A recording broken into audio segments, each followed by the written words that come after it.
As a scientist, I'm firmly committed to the pursuit of empirical knowledge. On the other hand, I'm also a person of deep faith in Christ and in truths that I believe science alone cannot illuminate. I've committed my life to both science and faith. I was raised as a practicing Hindu for the first 18 years of my life. I appreciated the richness of the faith and I felt deeply connected to it culturally.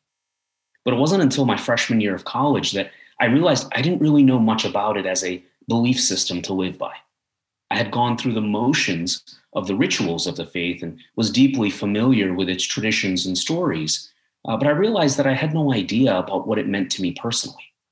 I hadn't really stopped to think about it. So I embarked on an ambitious endeavor to read the Hindu scriptures. And over time, as I learned more about Hinduism, I became curious about how its truth claims compared to those of other faith traditions, including Buddhism and Islam and Christianity. At first, stripped of Christ himself, the precepts and traditions of Christianity were no more or less compelling to me than those of other faiths. But the person of Jesus stood apart. He's the supposed hero of the story, and yet he appears naked and disfigured and even pathetic, dying on a cross. It wasn't much like the superhero Krishna or the valiant warrior Muhammad to whom I had become accustomed. Their power kind of appealed to me. But one of the first things I would learn is that in the cross, Jesus was turning upside down my notions of power. He wasn't on the cross, it turns out, because he was powerless to stop it. He was on the cross because that's precisely how he chose to exercise his power, to lay his life down solely for the sake of others. His expression of power was devoid of any kind of self-interest or self-promotion. I'd never seen or read anything like it before.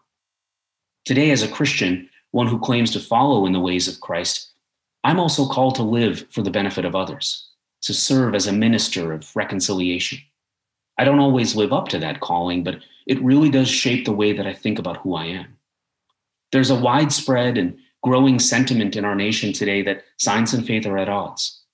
As a scientist and as a Christian, I have a unique opportunity to help mend this brokenness, to rebuild the trust.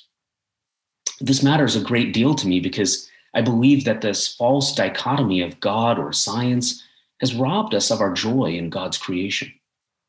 I believe that because science and faith are both means by which we come to know God, if we forsake one for the other, then we're left limping when we could be running.